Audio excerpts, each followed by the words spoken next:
Enjoy it while you can, I said softly, meeting her eyes steadily, because nothing belongs to anyone forever.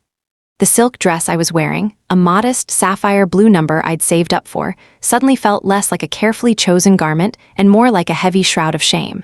The words had been sharp, a clean-cut slice delivered in the most public of settings, yet whispered only for me to hear. The housewarming party at my son Brandon's new $1 million home was supposed to be a celebration. I remember stepping across the threshold, the cool air conditioning hitting my face, carrying the scent of expensive canapés and fresh-cut lilies. The place was impressive, that was the only word for it. Polished marble floors that reflected the light from a chandelier which probably cost more than my annual income, and guests dressed like they had stepped out of luxury magazines. I had brought a simple bottle of wine, a mid-range Italian red, something I could afford, something I hoped would be appreciated.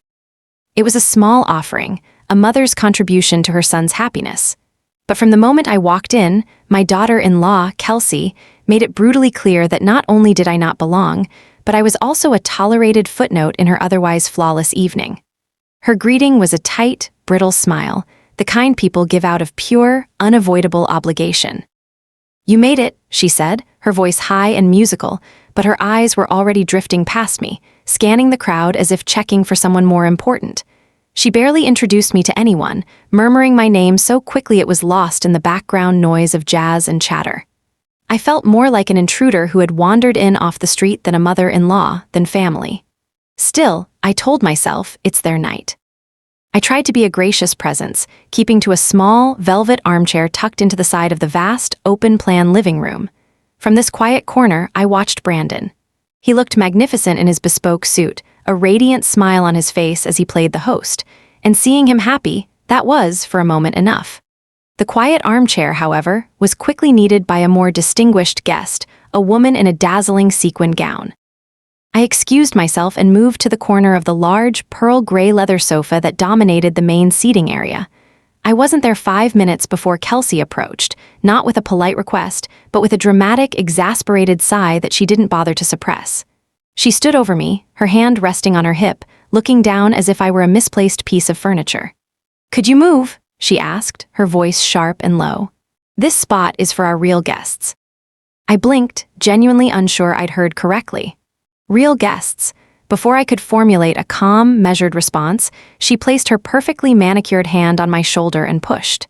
It wasn't a malicious shove, but a dismissive, forceful nudge that was intended to make me lose my balance and vacate the spot immediately. The air rushed out of my lungs, and I stumbled slightly as I got to my feet. Several guests saw it, I know they did, but they all instantly turned their attention to their champagne flutes or their conversations, performing the practiced social grace of polite ignorance. Then, Kelsey leaned in, her smile gone, replaced by an expression of cold, polished contempt. Her voice dropped to a poisonous whisper, dripping with disdain. "We only invited you out of formality. Don't stay long, Mrs. Hayes, and don't make anything awkward." The humiliation burned hot and sharp in my chest, threatening to rise into tears, but decades of quiet dignity kicked in. I forced a small, utterly genuine smile, a smile of pity perhaps for her sheer lack of class.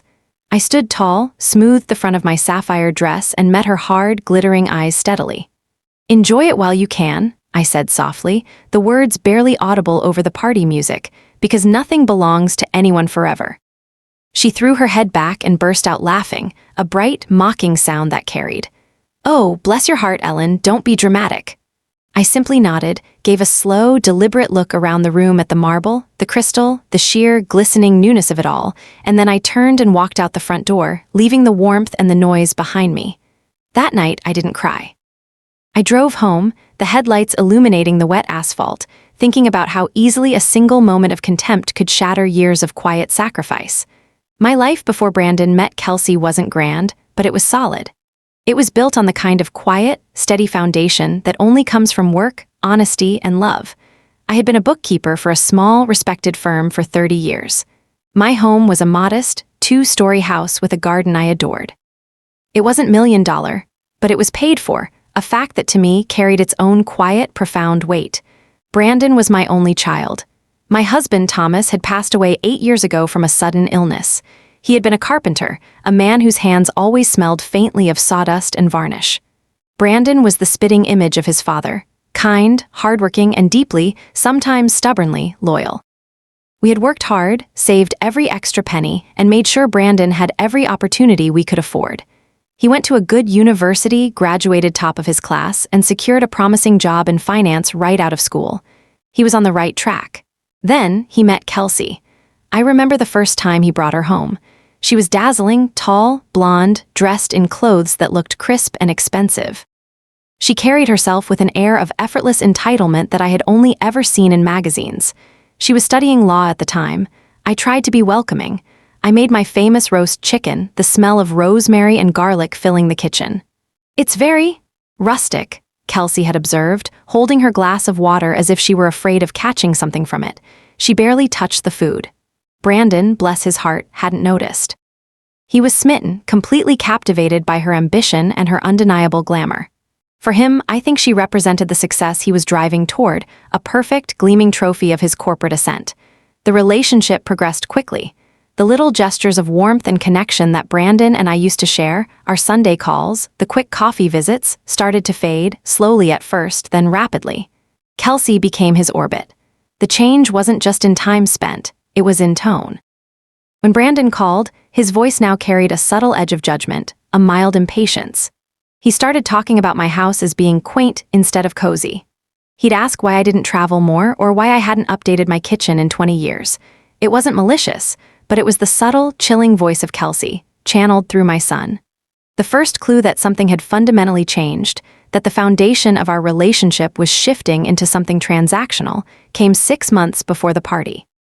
It wasn't a conversation, it was a file. I still did Brandon's personal taxes for him. It was a small way to help out, to keep my bookkeeping skills sharp, and to feel connected to his life. I was reviewing the documents he'd uploaded to our shared digital drive, a thick file detailing his recent large-scale financial transactions. Among the standard investment statements and income reports, I found a document I didn't recognize, a home equity line of credit HELOC application. It was for a substantial amount, nearly $500,000, secured against the value of a property. But the property listed wasn't the small apartment Brandon had owned. It was mine, the house my late husband and I had worked so hard for, the house where Brandon grew up, my house. The address, the legal description, everything was there. The application was completed, signed with a clean digital signature, my signature. I looked at the date. It had been executed 3 weeks prior. I sat back in my chair, the quiet click of the old filing cabinet the only sound in the silent room. The smell of the old oak desk was suddenly overwhelming. My hands, which had been so steady reviewing ledgers for 3 decades, began to tremble. It couldn't be right. It had to be a mistake. A template, but the name of the borrower, clearly typed and digitally authorized, was Ellen Hayes. My name. The fine print was chillingly clear. I had supposedly authorized Brandon to act as my power of attorney for the purposes of securing this massive loan, which was then immediately drawn down. My son had mortgaged my house without my knowledge. The silence in my kitchen that evening was not peaceful. It was a vast, echoing space where dread began to take shape. I stared at the screen until the blue light blurred, trying to find an innocuous explanation for the HELOC document. Maybe it was an old template. Maybe he was just considering it. But the dates were too recent, the amounts too precise. And then there was the signature, a clean, digital replica of mine. I thought back to 3 weeks ago. Brandon had visited. He'd brought flowers, which was unusual, and he'd been overly attentive. He'd asked to use my computer for a moment, claiming he needed to print a document for work, and his laptop was acting up. I hadn't hesitated. He was my son. He used the old scanner, too, fiddling with it for a while. The realization hit me with the force of a physical blow. He must have scanned my signature and my personal identification documents that afternoon. He had fabricated a power of attorney POA document, likely buried deep in the file, and then used that fraudulent authority to mortgage my house. The house Thomas and I had spent 30 years paying for. I felt a profound, chilling nausea. This wasn't a mistake. It was an act of deliberate, calculated deception by my own son. My life, before the shadow of Kelsey, had been defined by a quiet, contented routine. I was a creature of habit, and I loved the rhythm of my days. I would wake up just before dawn when the air was crisp and smelled faintly of earth. I'd have my coffee in my little sunroom, reading the paper and watching the hummingbirds fight over the feeder Thomas had built. After my retirement 2 years prior, I'd filled my time with volunteering at the local library, teaching basic financial literacy to seniors, and most importantly, tending my garden. My roses, hybrid teas, and floribundas were my pride. They demanded patience, careful pruning, and consistent care, much like a family. I liked that kind of work, honest, tangible, with visible results. Brandon, even as a busy executive, used to be a reliable thread in that tapestry. His calls, though less frequent after he met Kelsey, always had a specific sound, a certain inflection that meant he was relaxed and truly talking to his mother, not just checking a box. We shared a history, a secret language of memory. We'd talk about the time he broke his arm trying to climb the neighbor's tree, or the awful meatloaf I made when I first learned to cook. Those memories, I realize now, were the only things that truly belonged to us. When the wedding happened 2 years ago, the tension started to build. It was a massive, glossy affair that I had contributed $20,000 toward, a chunk of my life savings, insisted upon by Kelsey's parents, who were well off but surprisingly stingy about the actual costs. I paid it without question, seeing it as the last major financial investment in my son's happiness. Kelsey had immediately taken over their finances, insisting on a tight, professional management structure. She had pushed Brandon into bigger career risks, urging him to take on more volatile investment portfolios. "You have to spend money to make money, Brandon," I'd heard her say once, her voice sharp and dismissive of my cautious, conservative approach to savings. The first major clue that this ambition had become corrosive was the way they handled the down payment for the new house. They had been renting a high-rise condo, but Kelsey wanted to move into an exclusive, gated community. She found the perfect place, the $1 million mansion, and they put an offer in. Brandon called me, sounding stressed but excited. "Mom, we're having trouble covering the closing costs," he admitted, his voice low. "Kelsey found this great short-term loan, but they need us to show higher liquidity for the next month, just a temporary thing." He asked me to transfer $50,000 into his joint account with Kelsey. "Just for 30 days, Mom. It's just to pad the balance sheet for the underwriters. I promise, I'll transfer it right back with a little extra for your trouble." I hesitated. $50,000 was a significant portion of the cash Thomas and I had left for my retirement, money kept liquid for emergencies. But he was my son, and his voice was full of genuine worry. He sounded like the boy who needed me to fix a flat tire. "Brandon," I said slowly, "is this really necessary? This sounds risky." "It's just paper, Mom," he insisted, a rush in his voice. "Trust me, it's the only way to get this house. Kelsey says this area is a huge investment opportunity." My trust, the lifelong, unconditional kind, overcame my financial caution. The next day I wired the money. 30 days passed, then 60. I mentioned the money to Brandon lightly in a text. "Any update on the $50K? No rush, just wondering," he replied quickly, working on it. "Tight cash flow right now with the renovations. Will be soon. Love you." The money never came back. It was an initial, smaller betrayal that I tried to rationalize. He's busy. He's stressed. It will come. But seeing that HELOC document for nearly $500,000 secured against my home, that was no longer an oversight or a tight cash flow issue. That was larceny. I didn't confront him immediately. I sat there in the quiet house, staring at the document. My first instinct was the deep, raw instinct of a mother: protect my child from his own mistakes. My second instinct, colder and sharper, was protect what Thomas and I built. I spent the next 48 hours doing what I did best: detailed, meticulous research. I knew banking and real estate law, if only from the client side. I downloaded every document Brandon had uploaded: the HELOC, the purported POA, the deed to his new house. I cross-referenced the signatures. The POA was a brilliant forgery, using the scanned image. But the one thing they had overlooked was the legal requirement for witnesses and a notary seal on a POA document of that magnitude in our state, especially when dealing with secured property. A digital signature was not enough. They needed the physical, certified paper trail. I called my oldest friend, Carol. She was a retired legal secretary who still knew every reputable lawyer in the county. "Carol," I said, my voice steady, though my stomach was tied in knots. "I need an urgent meeting with a real estate attorney. Discreetly, it's about a power of attorney and a very large loan." She didn't ask questions. She simply said, "Meet me for lunch tomorrow. I'll have someone waiting." The housewarming party, where Kelsey pushed me off the sofa and delivered her contemptuous sneer, happened just 3 days after my meeting with the attorney. When she laughed at my parting words, "Enjoy it while you can, because nothing belongs to anyone forever," she thought I was just an old woman being dramatic. She thought she was celebrating the end of her hustle, the beginning of her gilded life. What she didn't know was that I had already spent the last 72 hours meticulously unwinding the thread she thought was so strong. The attorney, Mr. Davies, a quiet man with kind eyes and a relentless focus on detail, had confirmed my worst fear. The POA was fraudulent, and the HELOC, while drawn down, was issued under false pretenses. Crucially, the bank, in their rush, had failed to properly vet the notarization and witness requirements. "Mrs. Hayes," Mr. Davies had said, pushing a file across the mahogany desk, "we can easily invalidate the power of attorney and the loan. But if we do, the bank will immediately call in the $500,000 note on the HELOC, which was used, I suspect, as bridge financing for their new home. They'll have nothing to secure it with. Your son and daughter-in-law will face serious financial and possibly legal repercussions. It will be bad." "How bad?" I asked, looking out the window at the busy street. "They could lose the new house, Mrs. Hayes, and they could face charges for fraud and forgery." My son, the boy who used to cling to my hand on the first day of school, was now a potential criminal. I needed a moment to process the true cost of their ambition. I didn't want Brandon to go to jail. I wanted him to understand the weight of his actions. I wanted justice, but not destruction. "Mr. Davies," I said finally, picking up my purse, "we are going to do this quietly. I want an injunction filed immediately to stop the HELOC funds from being used further.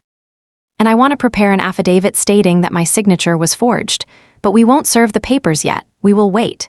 He looked at me with curiosity. "Wait for what, Mrs. Hayes?" "We'll wait for the party to be over," I said, thinking of the crystal chandelier and Kelsey's contemptuous smirk.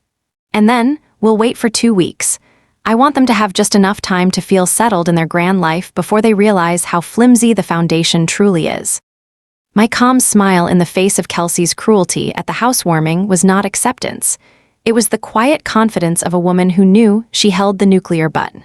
And as I drove home that night, I knew exactly what my next move would be.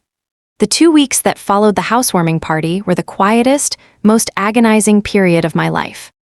I was living in a state of suspended animation, going through the motions of my routine, tending the roses, volunteering at the library, but everything felt muted, viewed through a thick pane of glass. I carried the weight of the truth like a heavy, cold stone in my stomach. The knowledge that my own son, led by the shining lure of his wife's ambition, had so casually betrayed the trust I placed in him was a deeper wound than any angry word or slight. It was a violation of a sacred bond. During these 14 days, Brandon called twice. Both calls were brief, clearly made from his commute or a moment of office downtime. The first call 2 days after the party was a quick, slightly annoyed check-in. "Hi, Mom, everything okay?" he asked, the sound of traffic loud in the background. "Everything is fine, Brandon," I replied, keeping my voice level perhaps a little too neutral. "Good," Kelsey was asking. "Sorry you had to leave early from the party. It was a zoo, right?" He didn't acknowledge the incident on the sofa. He didn't ask why I left, he just stated I had left. "It was very grand," I agreed. "A lot of lovely marble." "Yeah, well, we earned it," he said, and I heard the unmistakable pride, tinged with a defensive edge. "Listen, gotta run, talk soon." He was already constructing his narrative, the careful justification for his sudden wealth. He had earned it. The theft of my security, the $500,000 mortgage he had quietly slapped on my retirement home, was simply part of the cost of doing business. The second call was 5 days later, and this time he mentioned the money I had loaned him, the initial $50,000. "Mom, I saw your text about the 50. Look, cash flow is tighter than we thought with the new mortgage. We're going to get you a payment plan going. Like $5,000 a month starting next quarter. Sound good?" A payment plan? For money he had promised to return in 30 days. Money he now saw not as an urgent repayment, but as a small, interest-free personal loan from his own bank, me. The gall was staggering, but I focused on the bigger picture. The $50,000 was a distraction. The $500,000 fraudulent loan was the core. "That sounds acceptable, Brandon," I lied smoothly. "Just send me an email detailing the arrangement. For my records." "Sure thing, Mom, see." No drama, everything's fine. No drama, that was Kelsey's favorite line. To them, my life, my financial security, my dignity, it was all just noise, all just drama to be managed and swept aside. The true discovery of the betrayal wasn't the HELOC document itself. That was the proof. The betrayal was fully realized during a seemingly innocent coffee date with my old neighbor, Martha. Martha still lived 2 doors down from my modest home. She was sharp-eyed and a devoted gossip, but kind-hearted. We were discussing her zucchini crop over lattes at the local cafe when she leaned in, lowering her voice. "You know, Ellen, I keep meaning to ask. I saw a surveyor team out by your house last week. They had those little flags." I swallowed my coffee. "A surveyor? That's strange. I didn't hire anyone." "Well, maybe a utility company," Martha mused. "But they were taking very specific measurements, and they were talking about lot lines and setbacks." And then, Ellen, a few days later, a realtor's sign went up. My hand froze around my mug. "A realtor's sign? Martha, you must be mistaken. I haven't listed my house." "Oh, it's not a for sale sign, dear. It's one of those big, bright green signs. It says, Future Site of Maplewood Estates Phase 2, and a list of builders." I put the mug down very carefully. The cold dread from 2 weeks ago returned, but this time, it was laced with white-hot fury. "Where exactly is this sign, Martha?" "Right on the corner of your lot line, by the big oak tree. I thought you had sold the land to that new development company. They bought up all of Mr. Henderson's woods." I drove home immediately, my heart hammering a chaotic rhythm against my ribs, and there it was. A professionally printed sign, sunk deep into the earth by the curb, proudly announcing the future site of Maplewood Estates Phase 2. The property description wasn't detailed, but the sign was placed precisely where the old, overgrown hedge separated my property from the undeveloped woods next door. I knew exactly what Brandon and Kelsey were trying to do. They weren't using the HELOC money to renovate their own house or make a smart investment. They were leveraging the fraudulent $500,000 loan to purchase the undeveloped, unzoned woods next door, then planning to flip the entire development deal by combining the purchased land with my property, which they assumed they effectively controlled through the mortgage, and selling the whole parcel to a major residential builder. They weren't just securing a loan on my house, they were attempting to monetize the location of my house. House was simply collateral in their massive, greedy game of real estate monopoly. They planned to buy the surrounding woods and then force me to sell my modest lot to complete the puzzle for the developer. They would use the forged HELOC funds, secure the land, and then eventually sell my property out from under me to make the entire deal work. I walked to the oak tree, my knees weak. I touched the bark, rough and familiar. This tree, this land, was the last physical connection I had to Thomas. And they were trying to package it up, sell it for profit, and give me a small, dismissive check, a final transactional payment for a lifetime of love. The humiliation at the party was just an insult. This, however, was extinction. I drove straight to Mr. Davies' office, not even bothering to call ahead. He was in a meeting, but I planted myself firmly in the waiting room. The receptionist took one look at my face and slipped a note to the secretary. When Mr. Davies finally saw me, I didn't sit down. I dropped the printed photograph of the green sign onto his desk. "They aren't using the HELOC for a down payment, Mr. Davies," I stated, my voice low and shaking slightly, but holding firm. "They are using the funds to purchase the adjacent land for development, and they have made my property an essential part of that development. They plan to strong-arm me out of my home to complete the sale." Mr. Davies picked up the photo, his expression hardening as he read the text. He walked over to his wall of law books, pulled one down, and flipped through it. "Mrs. Hayes, this is aggressive," he said, setting the book down. "If they proceed, they will need you to sign a quitclaim deed or execute a hostile purchase, which, given the fraudulently obtained mortgage, gives us significant leverage. They have overreached. Badly." "I want the papers served, Mr. Davies," I said, finally sitting down, the exhaustion and fury warring in my bones. "We are 2 weeks out from the party. They should be drunk on their success right now. I want the injunction on the HELOC served, and I want the affidavit of forgery filed. I want to hit them when they are most comfortable. It will be a seismic shock, Mrs. Hayes. It will be the end of their plans and the start of a very public, very painful family confrontation." "Nothing belongs to anyone forever, Mr. Davies." I repeated the words I had spoken to Kelsey. "I want them to learn the true cost of that lesson." I left his office feeling physically lighter, the stone of dread replaced by the firm, cool steel of resolve. I had moved past the hurt and the mother's guilt. Now, it was about dignity, justice, and defending the memory of my life with Thomas. I was no longer the polite, overlooked mother-in-law. I was a bookkeeper with 30 years of financial acumen and a formidable, quiet will. The clock was ticking. The papers were filed at 9:00 a.m. the next morning. Now we waited for the inevitable explosion. The delivery of the legal documents was, in my estimation, perfectly timed. It was a Thursday morning, exactly 14 days after the grand housewarming party. I had tracked the package, a thick, certified file from Mr. Davies' firm, and knew it was scheduled to arrive at the $1 million address between 10:00 a.m. and noon. This was prime time. Brandon would be at a crucial morning meeting, and Kelsey, a freelance corporate lawyer, would likely be settling into her impressive new home office, basking in the glow of her recent social triumph. I spent that morning in my sunroom, carefully pruning my yellow roses, the ones Thomas had planted for my 60th birthday. The air smelled of damp earth and sweet petals. My hands were busy, but my mind was an empty field, tense and waiting for the storm. I knew the fury that was about to be unleashed. The call came precisely at 11:37 a.m. It wasn't Brandon. It was Kelsey. The ringing of my landline was sharp and insistent, shattering the morning peace. I picked up the receiver on the third ring. "Hello," I said, my voice unnervingly calm. "ELLEN, what the hell is this?"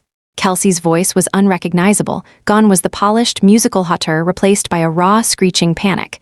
The sheer volume made me hold the phone away from my ear. "To what are you referring, Kelsey?" I asked, snipping a dead head off a rose stem with a clean click of the shears. "Don't play dumb. This pile of garbage. A temporary restraining order, an affidavit of forgery." "What are you trying to do, you old witch?"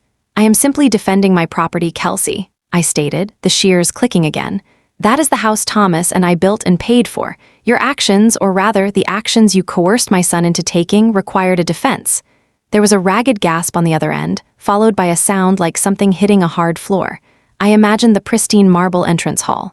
"Coerced? You think Brandon would risk everything for me?" "He signed those papers because we are a team, Ellen. And those funds, that HELOC, they were essential to securing the Maplewood land next door. The deal closes tomorrow. You have ruined everything." "Nothing belongs to anyone forever, Kelsey." I repeated the line from the party, the phrase now carrying the full weight of impending consequence. "You enjoyed the house, the party, the congratulations. You enjoyed it for exactly 2 weeks. Now it's time for reality." Reality. Reality is that you are an envious, meddling old woman who is destroying her own son's future. That $500,000 loan is now being called in. The bank is sending a representative. Do you know what this means? We are going to lose the Maplewood land. We might even lose this house. I heard Brandon's voice in the background, muffled and panicked. "What happened? Who did this?" Then Kelsey's voice sharpened, cold steel returning beneath the hysteria. "It means, Ellen, that you should have stayed quietly in your little armchair and accepted the formality of the invitation. Instead, you're going to watch your son's life burn down, and you'll be responsible." "No, Kelsey," I corrected her gently. "Brandon is responsible for choosing forgery and theft over honesty and hard work. You are responsible for leading him down that path. I am merely ensuring that the house Thomas built stays in the family, and that the $500,000 fraud isn't carried out in my name. The consequences you're facing are purely your own creation." I paused, letting the silence on the line stretch and tight.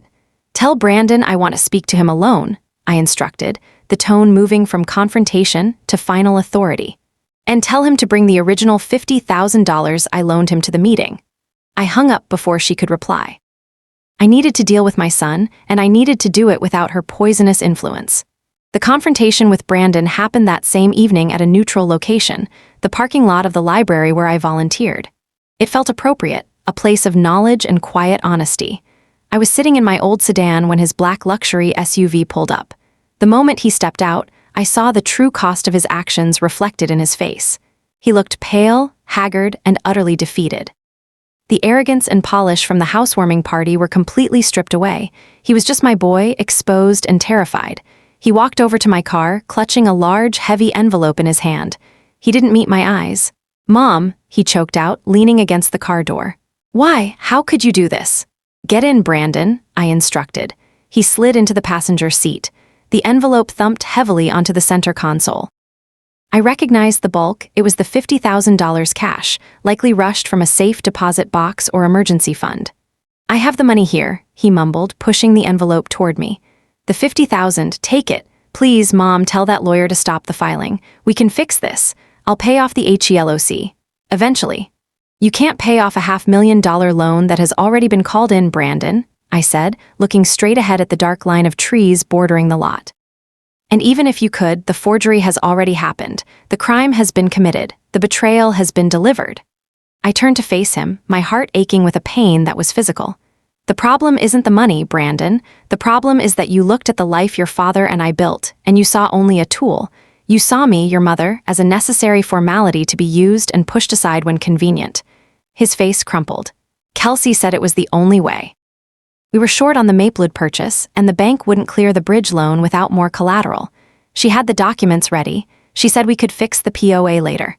She promised the HELOC would just be paper shuffling, temporary. Kelsey is a corporate lawyer, Brandon. She knows exactly what constitutes fraud and forgery. She didn't coerce you. She enabled the worst parts of your ambition. And you went along with it. You scanned my signature. You signed the forms. You mortgaged your mother's home. Did you even stop for 1 second to think about what would happen to me when you defaulted, or when you eventually forced me to sell to the developer?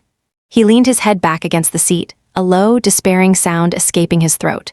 We thought we'd sell the Maplewood land for 4 times the purchase price within 6 months. We were going to pay everything back, Mom. Buy you a smaller, newer condo. It was going to be better. Better for whom, Brandon? I asked softly.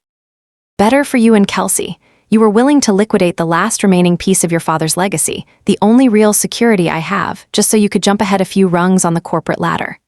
I reached over and pushed the envelope back toward him. I don't want the $50,000 back, Brandon. Not yet. I want you to keep it. I want you to realize that this money, which you treated so casually, may be the only liquid asset you have left very soon. His eyes widened in fear. What are you going to do? I've done it, I told him. The injunction is filed, the affidavit is submitted. The bank is going to freeze the HELOC and demand immediate repayment. You know what that means for your cash flow. And as for the Maplewood land, the closing is tomorrow, he whispered. If the funds aren't there, we lose the deposit and face a massive breach of contract penalty. Kelsey's furious. She's talking to her firm's partners right now, trying to find a loophole. Tell her there are no loopholes for genuine fraud, Brandon. Not when the victim is willing to stand up. And here is my condition, I said, laying out the terms in a calm, firm voice, like an accountant reading a balance sheet. I will not press for criminal charges of forgery, provided you agree to 2 things. First, you will immediately reverse the sale of the Maplewood land, forfeit your deposit, and absorb the penalty. And second, you will sign a quitclaim deed renouncing all interest in my property and never again attempt to access my finances or assets. And you are to take a long, hard look at the woman you married and the path she has put you on. He didn't argue. He only cried quietly, the tears tracking paths through the exhaustion on his face. I'm so sorry, Mom. I was so stupid. I was trying to impress her. I know, honey, I said, placing a hand briefly on his arm. And that is a very expensive, life-altering mistake. The next 24 hours were going to be a financial and emotional disaster for them. I knew it. But the seeds of that disaster had been sown the moment he chose greed over his mother's trust. The consequences were their own to harvest. The explosion, when it finally came, wasn't a sudden, chaotic bang. It was a slow-motion unraveling, like a finely woven tapestry being pulled apart thread by thread. The first thread to snap was the Maplewood land deal. Brandon called me late Friday afternoon. He sounded like he hadn't slept in days. It's over, Mom, he said, his voice flat, devoid of emotion. The Maplewood developers backed out. We lost the deposit, almost $200,000, and Kelsey's firm is refusing to help. They said the potential liability is too high because of the POA affidavit. They're distancing themselves. And the bank? I asked, calmly pulling the weeds from beneath my rose bushes. The bank is ruthless. They called the whole note in, the $500,000. They want repayment in 10 days or they will start proceedings to foreclose on your property and sue us for the difference. They can't foreclose on my property yet, Brandon, I corrected him gently. The injunction prevents the bank from acting on the property until the court rules on the forgery claim. It simply demands you pay back the money you fraudulently borrowed. The implication was clear. The bank's immediate pressure was solely on Brandon and Kelsey. The $500,000 hole in their finances was immediate and devastating, and they had no collateral and no liquid cash beyond the $50,000 I had pushed back to him. We're trying to secure a commercial loan, he admitted, the fear creeping back in. But with the injunction filed, our liquidity looks terrible. No one is touching us with a 10-foot pole, Mom. Good, I said simply. I want you to feel the squeeze. That's what happens when you build $1 million life on a $500,000 lie. The true public consequence began the following week, and it centered, predictably, on Kelsey. Kelsey had positioned herself as the social and financial pillar of their success. She had cultivated a specific image among their wealthy circle: sharp, successful, and ruthlessly ambitious. The new house was the physical monument to that image. When the Maplewood deal collapsed, the whispers started. The development company that owned the land adjacent to mine was a major client of several people who had been at the housewarming party. Their failure wasn't silent. It was a loud, expensive breach of contract in a tight-knit business community. I got a call from an acquaintance, a leaner, whose husband was a partner in the firm that had initially drafted the Maplewood land contracts. "Ellen, I just heard the most incredible thing," a leaner began, trying unsuccessfully to sound discreet. "Is it true that Brandon and Kelsey's bridge financing fell through because of a problem with the collateral? Something about a forged signature on a deed?" "The affidavit is public record, Alina," I replied, allowing the truth to float out. "It confirms that a power of attorney was used fraudulently to secure a very large loan against my property without my consent. It's been an exhausting process, simply trying to protect my own home." I didn't need to elaborate. I had provided the initial, clean truth, and the gossip machine in their affluent circle was more than capable of handling the embellishment. Within 48 hours, the story had morphed into a spectacular scandal. Brandon and Kelsey, desperate to appear rich, had attempted a massive real estate fraud that involved forging the signature of Brandon's elderly, widowed mother to steal her life savings and land. Kelsey's career took the direct hit. She wasn't an employee of a big firm. She was an independent contractor who relied on reputation and network trust. 3 days after the initial gossip, Brandon called again, this time with a mixture of despair and genuine confusion. Kelsey lost the Miller account, Mom, and the board for the charity gala she chaired, they asked her to step down immediately. They said she lacked moral standing. He sounded baffled. "Reputation is everything in that world, Brandon," I explained. "And fraud, particularly family fraud, is toxic. The shame of what you did to your mother is a social contaminant, far worse than any financial loss. People will tolerate greed, but they despise disloyalty and disrespect." The final, devastating public consequence played out on their own street. They lived in an exclusive, custom-built neighborhood. These neighborhoods often have homeowners associations, HOAs, that act as petty feudal courts. The $500,000 note the bank called in was now a ticking time bomb. With no liquid funds and their credit completely trashed, they couldn't possibly cover the monthly payments on the mortgage for the $1 million house, let alone the suddenly due HELOC note. The bank proceeded with foreclosure proceedings on their property, the new $1 million mansion, not mine.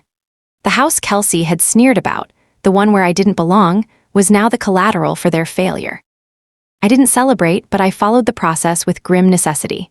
The formal notice of default was posted on their front door, the ultimate public symbol of financial ruin. Brandon called me, heartbroken, not about the money, but about the shame.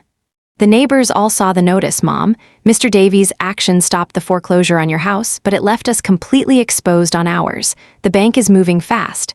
"And where is Kelsey?" I asked. "She's packing." "She's furious. She's blaming me for not handling the legal side properly. She says I should have kept you quiet.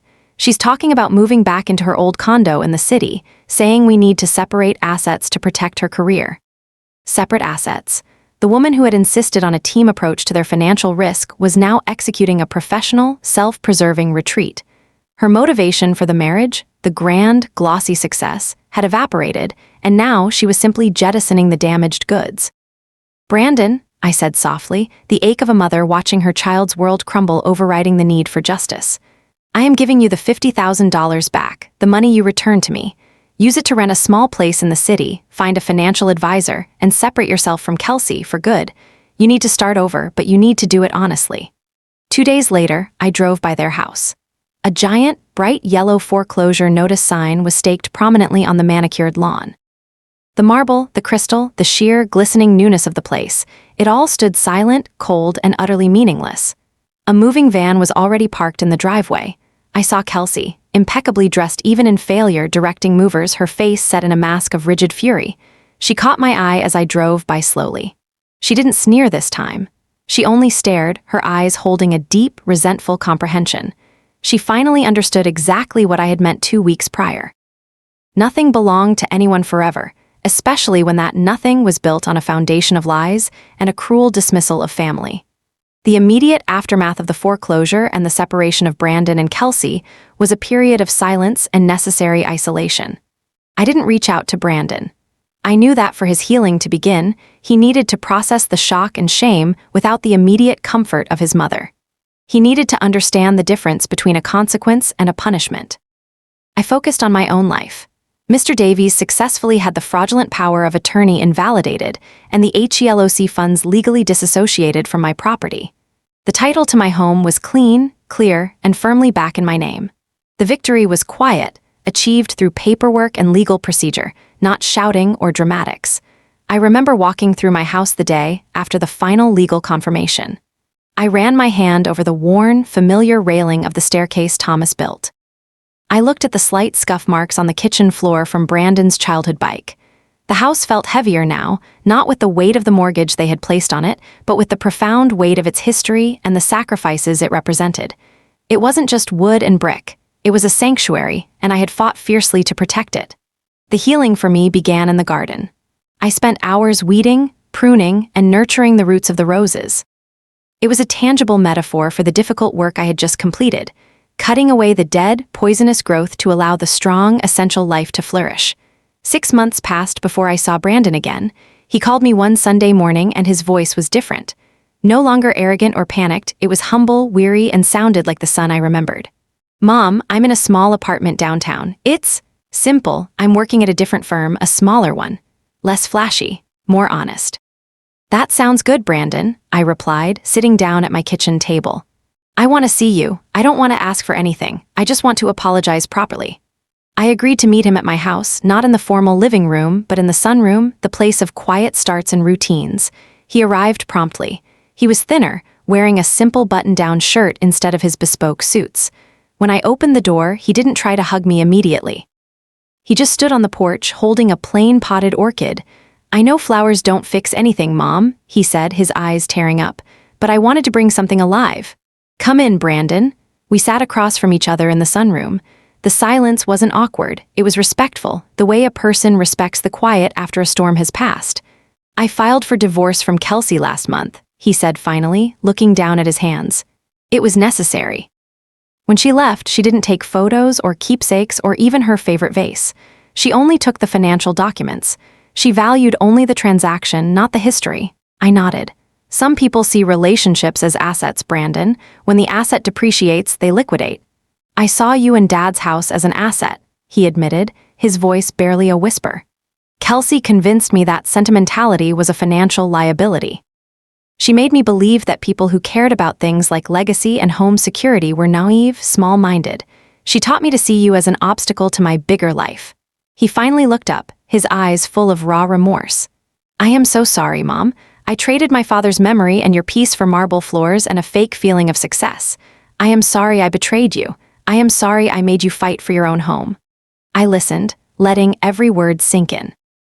This wasn't the panic of the parking lot. This was genuine, felt introspection.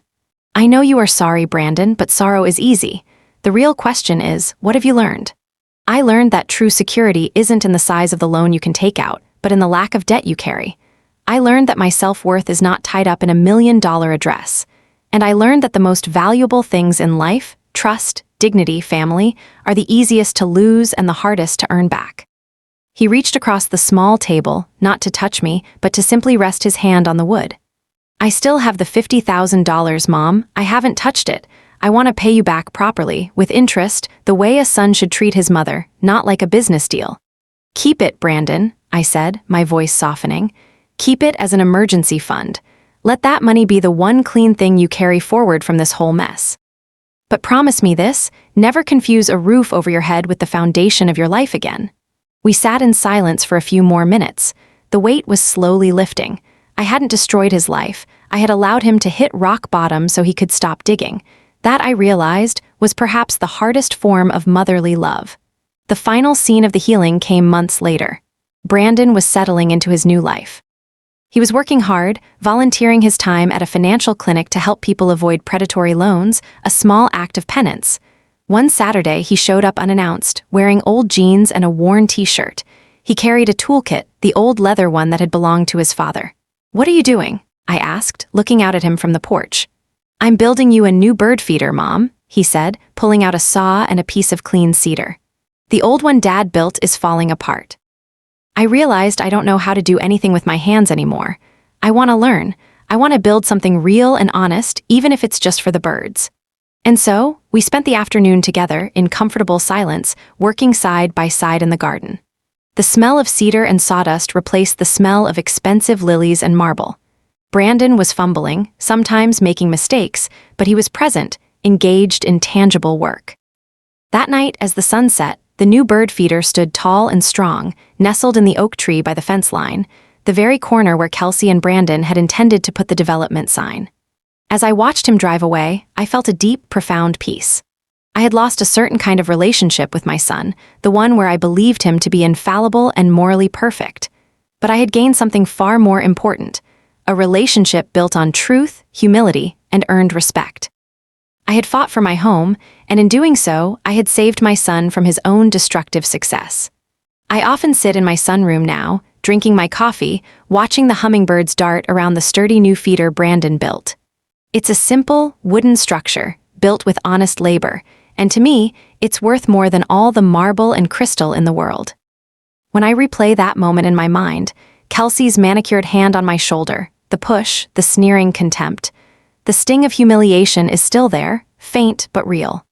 But the difference is, I no longer feel shame, I feel gratitude.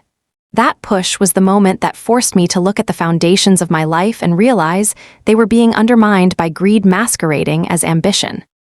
We all have moments in our lives where we are tested, where we have to choose between keeping the peace at the cost of our integrity or starting a painful fight to save what is truly essential. I chose the fight. I chose to expose the truth, even though it meant inflicting pain on my own son. It was the hardest thing I've ever done, but it was also the most necessary. My husband Thomas used to say that life is like building a dry stone wall.